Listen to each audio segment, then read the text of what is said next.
সাহায্য নিয়ে তারেক রহমান যেন প্রধানমন্ত্রী হতে পারে, এই জন্য আমরা সর্বোচ্চ ভোটের ব্যবধানে আগামী 12 তারিখ শুধু আমরা নোয়াখালী জেলার 6টি আসন যেন আমাদের প্রিয় নেতা তারেক রহমানকে উপহার দিতে পারি, এই প্রত্যাশা ব্যক্ত করে আমি আমার কথা শেষ করছি। সকলকে ধন্যবাদ। আসসালামু আলাইকুম। ধন্যবাদ জনাব হারুন রশিদ আজাদ। এই পর্যায়ে আমি বক্তব্য রাখার জন্য অনুরোধ করছি আমাদের এই অঞ্চলের কৃতি সন্তান, আমাদের বাংলাদেশ জাতীয়তাবাদী ছাত্রদল কেন্দ্রীয় সংসদের সংগ্রামী সাধারণ সম্পাদক জনাব নাসির উদ্দিন নাসির। জনাব নাসির উদ্দিন নাসিরকে ওনার বক্তব্য রাখার জন্য অনুরোধ করছি।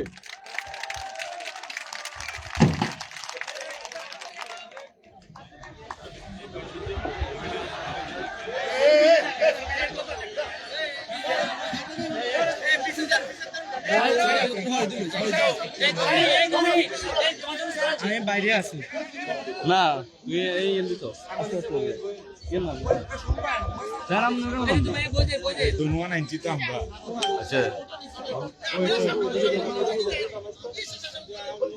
আকাল নেন আচ্ছা সিঙ্গল মাইনি কই এখান সাইড একটা মিনিট সুযোগ দিতে হবে, আমাদেরকে একটু সুযোগ দিতে হবে। বিসমিল্লাহির রহমানির রহিম।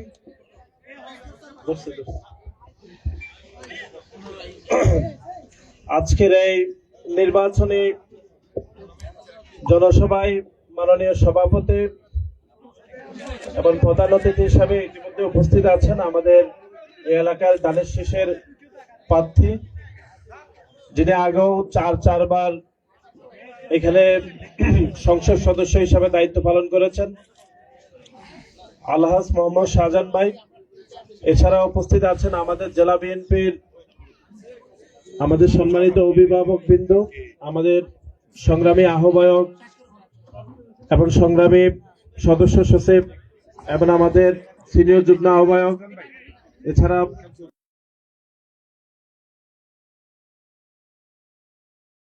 অত্যন্ত সম্মানিত মুরব্বী এবং আমাদের এই চরক্লার্কের জনসাধারণ, আপনারা অনেকক্ষণ দীর্ঘক্ষণ ধরে আমাদের জন্য অপেক্ষা করছেন। আপনাদের সকলের প্রতি আমি সালাম জানাচ্ছি, আসসালামু আলাইকুম। আপনারা সকলে অবগত আছেন যে আগামী 12ই ফেব্রুয়ারি বাংলাদেশের বহুল কাঙ্ক্ষিত যে জাতীয় সংসদ নির্বাচন অনুষ্ঠিত হচ্ছে। আমরা কাঙ্ক্ষিত এই জন্যই বলছি কারণ গত 17টি বছর বাংলাদেশের 3টা জাতীয় নির্বাচন হয়েছিল, কিন্তু দুর্ভাগ্যজনকভাবে 3টি জাতীয় নির্বাচনে যে বাংলাদেশে ভোট দেওয়ার পরিবর্তে যারা জোর করে ক্ষমতা দখল করে আমাদেরকে একটা অগণতান্ত্রিক রাষ্ট্রে পরিণত করেছে বহির্বিশ্বের কাছে। কিন্তু এবার সময় আসছে যে বাংলাদেশের মানুষ তার পছন্দ মতো ভোট দিয়ে বাংলাদেশের মানুষের সরকার প্রতিষ্ঠা করবে। এবং এবারের নির্বাচনে আমাদের এই এলাকা থেকে সদর সুবর্ণচর থেকে ধানের শীষের প্রার্থী করা হয়েছে আলহাজ মোহাম্মদ শাহজাহান ভাইকে। আমাদের সময় খুব কম, 30 মিনিটে শেষ করতে হবে, এই জন্য আমরা খুব সংক্ষিপ্ত আকারে বলবো। উনি এর আগেও 4বার এখানে সংসদ সদস্য দায়িত্ব পালন করেছেন। আপনারা সকলেই দেখেছেন যারা গত 17 বছরে এখানে দায়িত্ব পালন করেছে তারা আমাদের এলাকার জন্য কি কি দায়িত্ব পালন করেছে। আপনারা দেখেন যে আমাদের সুবর্ণচরের একটাও রাস্তাও ঠিকঠাক আছে, বলেন একটাও রাস্তা ঠিকঠাক নেই। এবং আমরা আক্তার মিরাটও বলে আসছি, আমাদের দক্ষিণাঞ্চলে যে যারা ভূমিহীন, যাদের জায়গা, যে বোনকে আমরা মোটামুটি সময়ের কারণে সেই বোনকে আমরা বাসস্থান করেছি, কিন্তু যার জায়গা অর্থাৎ আমার পূর্বপুরুষ, আপনাদের পূর্বপুরুষের যে জায়গা, সেই জায়গা কি আপনাদের হাতে আছে? নাই। কোথায় থেকে এসে লোকজন যত দূর চোখ যায় তত দূর প্রজেক্ট করে ফেলছে না? এটা কি তাদের প্রজেক্ট ছিল? ছিল না। এটা আপনাদের জমিন, আমাদের জমিন, আমাদের পূর্বপুরুষের জমিন ছিল। আমরা ঐক্যবদ্ধভাবে আন্দোলন করতে হবে। আমাদের যারা ভূমিহীন রয়েছে সেই ভূমিহীনদের জমিন আমরা আবার ফেরত চাই। এবং সুবর্ণচরে যত সমস্যা আছে তার মধ্যে 1 নম্বর সমস্যা হচ্ছে এই দক্ষিণাঞ্চলের এই জমিন, একজনের জমিন আরেকজনের নামে, আরেকজনের জমিন আরেকজনের নামে। আসলে জমিন কারোই ঠিকঠাক নাই, সব জমিন হইলো ওই প্রজেক্টটা লাগু নামে। ঠিক আছে, আমাদের পূর্বপুরুষদের জমি তারা দখল করে বড় বড় প্রজেক্ট করে ফেলছে। আগামীর যে বাংলাদেশ আমরা প্রতিষ্ঠা করব আগামীতে, সেখানে সদর সুবর্ণচরের সব থেকে বড় আমাদের আন্দোলন হবে যে আমরা ভূমিহীনদের জমিন, যার জমিন তার কাছে আমাদেরকে ফেরত দিতে হবে। এবং সেজন্য এটি শুধু আন্দোলন না, এটাকে সামাজিক আন্দোলনে রূপান্তর করতে হবে। সেজন্য আমাদের এখানে সাবেক এমপি মহোদয়, এমপি প্রার্থী রয়েছেন। আমরা কথা দিলাম সুবর্ণচরের সন্তান হিসাবে আমি যে ভূমিহীনদের এই আন্দোলনের সাথে আপনাদের সাথে আমরা ইনশাল্লাহ রয়েছি। এবং আমাদেরকে উন্নয়নের নামে গত 17 বছর করছে না, ওই যে বড়তলার এখানে একটা যে ইপিজেড করে দিব, ইকোনমিক জোন করে দিব, এই এলাকায় বিমানবন্দর করে দিব বলছে না, আসলে কিছুই না, সবই বোকাস। এগুলা আমাদেরকে গাল গল্প করছে। এখন আপনাদের সন্তানরা, আমরা ঢাকা চিনে গেছি, আমরা তাদেরকে জিজ্ঞেস করছি ঢাকায় যে এগুলো কি নোয়াখালী থেকে কেউ কি বলছিল যে ইকোনমিক জোন, বিমানবন্দর, বলছে এগুলা ঢাকাতে এরা কয়ই নেই, এগুলা মিথ্যা গল্প দেওয়া হয়েছে। আমাদের এগুলোর দরকার নাই, আমাদের এর আগে দরকার আমাদের যে নদী ভাঙ্গি যাইতেছে, ভাঙ্গে ভাঙ্গে আস্তে আস্তে বাংলা বাজারের দিকে চলে যাইতেছে, এটা দরকার আছে না? দরকার আছে না? আপনাদের ইপিজেড, আপনাদের ইকোনমিক আপনারা রাখেন, আগে আমাদের নদী ভাঙা রোধ করতে হবে না? আমরা এখন ঢাকা চিনে গেছি, আপনাদের সন্তানরা এখন ঢাকা চিনে গেছে। আমরা সামাজিক আন্দোলন করতে হবে, নদী ভাঙন রোধ করতেই হবে, নতুবা আপনার সন্তানের যে বাসস্থান সেটা ধীরে ধীরে ভাঙতে ভাঙতে একসময় বাংলা বাজারে চলে আসবে। আসবে না? আমাদের পার্শ্ববর্তী লক্ষ্মীপুর, এখানে আপনারা গেছেন না, লক্ষ্মীপুরের রামগতিতে কি সুন্দর করে ওরা নদী ভাঙন রোধ করছে না? আপনারা বলা গেছেন না, বাংলাদেশে 71টা জায়গায় নদী ভাঙন রোধ করা হয়েছে অত্যন্ত শক্তিশালী ভাবে। কিন্তু আমাদের এখানে এত বড় জায়গা নদী ভাঙন নিয়ে কোনো কথা নাই, ঢাকায় কোনদিন প্রস্তাবও করে নাই।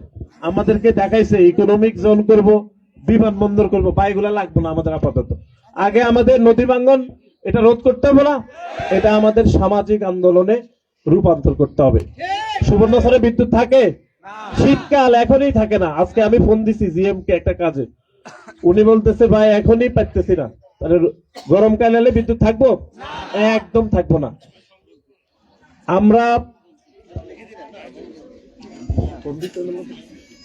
আমরা সুবর্ণচরের বিদ্যুৎ পরিস্থিতি বাংলাদেশের সব থেকে খারাপ। এখানে এমপি মহোদয় রয়েছেন, আমরা ওনার কাছে দাবি রাখবো যে আপনি আলাদা করে সুবর্ণচরের মানুষদের জন্য বিদ্যুতের জন্য যা যা দরকার তা তা করার জন্য আমরা এটি দাবি রাখবো না? এখন দাবি রাখতে হলে কি ওনাকে এমপি বানাইতে হবে না?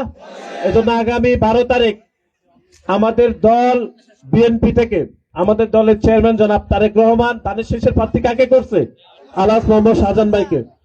এই জন্য আমাদের সকাল সকাল 12 তারিখে শাহজাহান ভাইয়ের পক্ষে ভোট করতে হবে না? আমাদের দলের চেয়ারম্যান বলছে তাহাজ্জুদ নামাজ পড়ে, ফজর নামাজ পড়ে সকাল সকাল ভোট কেন্দ্রে যাবেন। আর এই সকল সমস্যা, আরো অনেক সমস্যা আছে এছাড়াও, এই সকল সমস্যা সমাধান করতে হলে আলহাজ শাহজাহান ভাইকে এমপি পদে নিযুক্ত করতে হবে না?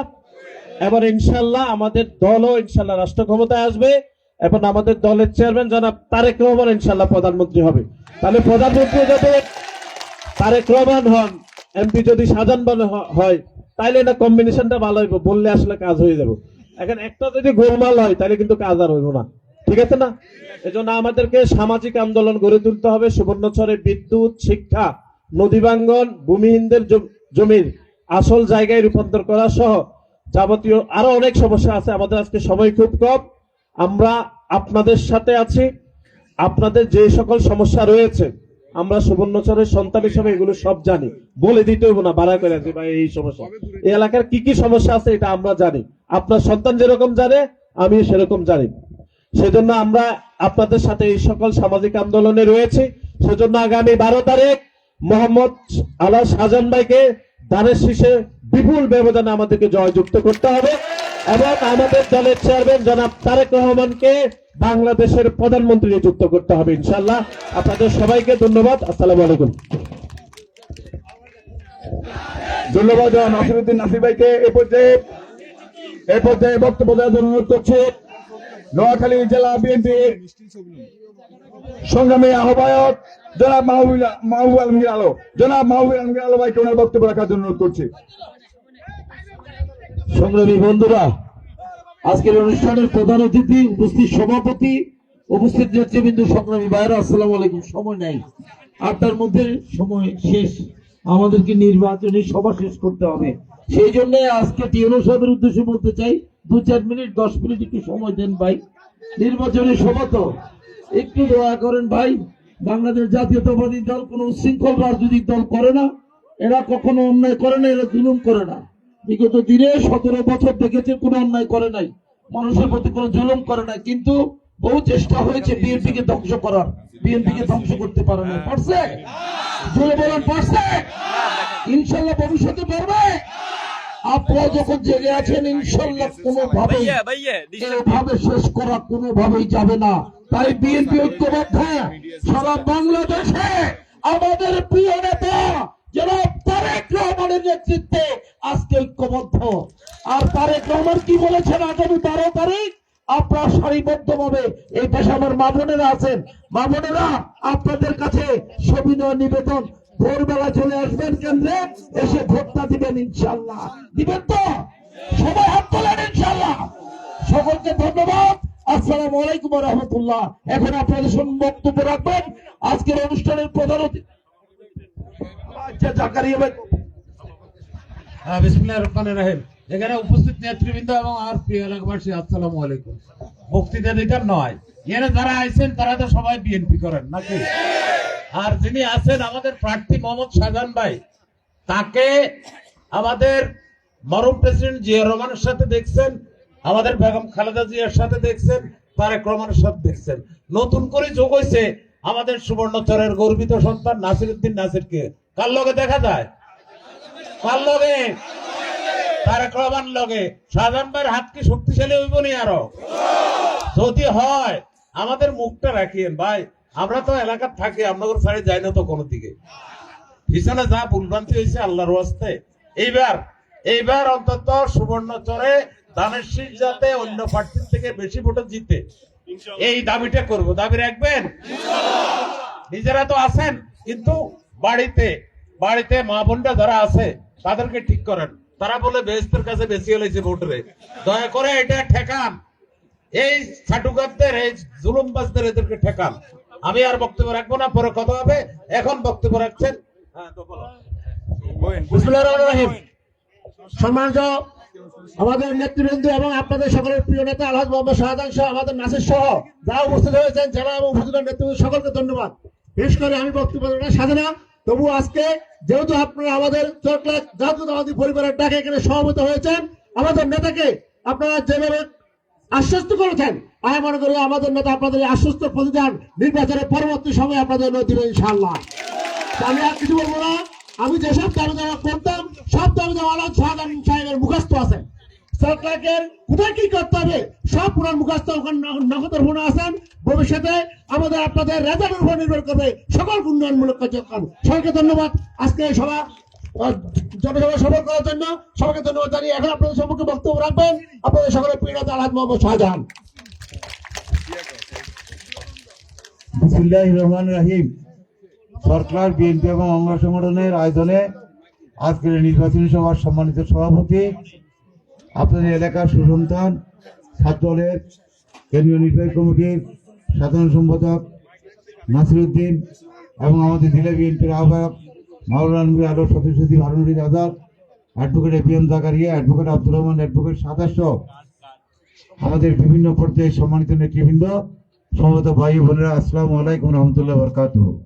নির্বাচনী আচরণবিধির কারণে আমাদের হাতে সময় খুব কম নাকি, আর রাস্তাঘাট খারাপ হওয়ার কারণে আমরা আসলে সময় আসতে পারি নাই, যার কারণে আপনারা মন খুলে আপনাদের কথা শুনতে পারি নাই, আমরা মন খুলে কথা বলবো সেই সুযোগ এটা সীমিত হয়ে গেছে। তবে আমি আপনাদের শুধু এটুকু বলবো, আপনাদের এলাকার রাস্তাঘাট যখন আমি এমপি ছিলাম তখন করি নাই? এই স্কুলের মাঠের উন্নয়ন কাজ করি নাই? এই স্কুলে বিল্ডিং এর ব্যবস্থা করছি না? এই যে রাস্তাঘাট আজকে এটির অবস্থা কেন? যে রাস্তাঘাট আমরা করে গেছি সেই রাস্তাঘাট কি এখন আগের মতো আছে? আপনাদের বাংলা বাজার থেকে আক্তার মিনার যাওয়া জানা, ওই এদিকে আসা জানা, সমস্ত রাস্তা খারাপ। একটা রাস্তা নয় যে রাস্তা দিয়ে আসা দেখি আজকে গ্রামের ভিতর দিয়ে কোন রকম কষ্ট করে তারপরে দেখি আসতে যায় না। প্রথমে আমি এই কথাটুকু বলবো, আগামী 12 তারিখের পর আল্লাহ যদি আমাদেরকে কামিয়াব করে, আমাদের নেতা তারেক রহমান যদি বাংলাদেশে ইনশাল্লাহ সভাপতি উনি প্রধানমন্ত্রী যেমন দেখতে চান, আমার বিশ্বাস উনি আল্লাহর তরফ থেকে ওনার জন্য এই সম্মানটা কবুল হয়ে গেছে। ইনশাল্লাহ উনি আগামী 12 তারিখের পর এবং আমি নাসিরকে বলবো, নাসির আমরা আমাদের আলো সহ স্মরণ সহ জাকারিয়া সহ আমরা সবাই কথা দিলাম তারেক রহমান প্রধানমন্ত্রী হওয়ার পর, উনি তো আমাদের নির্বাচনী সভা আসতে পারে নাই নাকি, ইনশাআল্লাহ প্রধানমন্ত্রী হওয়ার পর আপনাদের সুবর্ণ সুবর্ণ একটা নাকি ওনার সামনে আপনাদের দাবি দেওয়া এগুলো পূরণ করার জন্য ব্যবস্থা হবে। তবে আমি শুধু এইটুকু বলতে পারি, দাবি দেওয়া ইনশাআল্লাহ পূরণ হবে, রাস্তাগুলো মেরামত হবে এবং এই যে ভূমিহীন সমস্যা, ভূমিহীনরা জমির উপর আছে কিন্তু জমির মালিকানা নাই, নাকি ঠিক নাকি? একটু নাসির বলছে জমিটা আছে ভূমিহীন, মালিক হলে আরেকজন। আমি শুধু এইটুকু বলবো, আল্লাহ যদি আমাকে কামিয়াব করে এই ভূমির মালিক হবে সত্যিকারের ভূমিহীন, অন্য কেউ ভূমির মালিক থাকবে। এখন ভূমিহীনকে ভূমির মালিক করিতে ভূমিকে রক্ষা করতে হবে। যেভাবে নদী ভাঙন সেইভাবে ভূমিটা নদীতে চলে যাবে, যেভাবে দেখতে চান। কয়েকদিন আগে আমি এখানে আপনাদের সুলেমান বাজারের ওইদিকে গেলাম, দেখলাম যে নদীতে জমি ভাঙি যাচ্ছে নাকি। এই জন্য আমি আজকে এখানে কথা দিয়ে গেলাম, আল্লাহ যদি আমাদেরকে দায়িত্ব দেয়, আমরা এই নদী ভাঙা থেকে ভূমিকে ইনশাল্লাহ রক্ষা করার যা ব্যবস্থা করা দরকার সেই ব্যবস্থা আমরা ইনশাল্লাহ গ্রহণ করি। সেই জমিতে ভূমিহীনদের পুনর্বাসন করা হবে। আপনাদের দক্ষিণে আমাদের বিজ্ঞান ও প্রযুক্তি বিশ্ববিদ্যালয়ের জন্য কিছু জায়গা আমরা অধিগ্রহণ করেছি, সেখানে সমুদ্র বিজ্ঞান ইনস্টিটিউট করা হবে। যখন বিশ্ববিদ্যালয়ের সমুদ্র বিজ্ঞান ইনস্টিটিউট এখানে হবে, তখন দেখবেন এলাকার চেহারার পরিবর্তন হয়ে যাবে নাকি। এখানে আমরা আইন শৃঙ্খলা উন্নয়ন রাখার জন্য, ভালো রাখার জন্য আমরা কোস্ট গার্ডের একটা প্রশিক্ষণ কেন্দ্র অথবা আমরা এখানে পুলিশ ফাঁড়ির ব্যবস্থা করবো, যাতে করে আইন শৃঙ্খলা যেন ভালো থাকে। আস্তে ভাই, এমনি সময় না একটু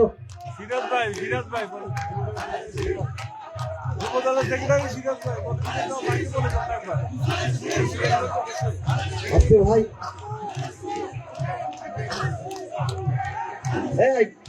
বন্ধ করো ভাই, একটু বন্ধ করো। এবং আমাদের আপনার এখানে আমাদের স্কুলের কিছু সমস্যা আছে, এই সমস্যাগুলো সমাধান করতে হবে। লেখাপড়ার পরিবেশ তৈরি করতে হবে, মসজিদ মাদ্রাসা সংস্কার করতে হবে নাকি। এগুলো অনেকদিন বন্ধ, আমরা এই ব্যবস্থাগুলো আবার চালু করুন। সবচেয়ে বড় কথা, আমাদের গরিব যারা অসহায় পরিবার এখানে মা বোনরা আছে, একটু সড়ক ওনাদেরকে পরিবারের সবচেয়ে কষ্ট পায় কে? বাপের থেকে কষ্ট বেশি মার, কারণ সন্তানরা মার কাছে থাকে, অভাব অনটন মা থেকেই যন্ত্রণা দেয়। এই জন্য আপনাদের যন্ত্রণা লাঘব করার জন্য যারা অসহায় পরিবার, অসচ্ছল পরিবার, আমরা তাদেরকে ফ্যামিলি কার্ডের মধ্যে প্রতি মাসে আমরা সরকারের তরফ থেকে তাদের সাহায্যের ব্যবস্থা করবো ইনশাআল্লাহ। কৃষক যেন এই ফ্যামিলি কার্ড এই যে এখানে আছে, কৃষক যেন ন্যায্য মূল্যে সার, কীটনাশক, ঔষধ, বীজ এগুলো যেন ন্যায্য মূল্যে সে পায় এবং ব্যাংক ঋণে যেন সে সময় মতো যেন তার কার্ড দেখিয়ে ব্যাংক ঋণ পায় এবং তার উৎপাদিত পণ্য যেন ন্যায্য মূল্যে বিক্রি করতে পারে। সেই জন্য কৃষকের মধ্যে কৃষক কার্ডের ব্যবস্থা করা হবে। ক্ষুদ্র ক্ষুদ্র ঋণের মধ্যে দিয়ে গ্রামের মহিলাদের কর্মসংস্থান এবং বেকার মানুষের কর্মসংস্থানের ব্যবস্থা করা হবে।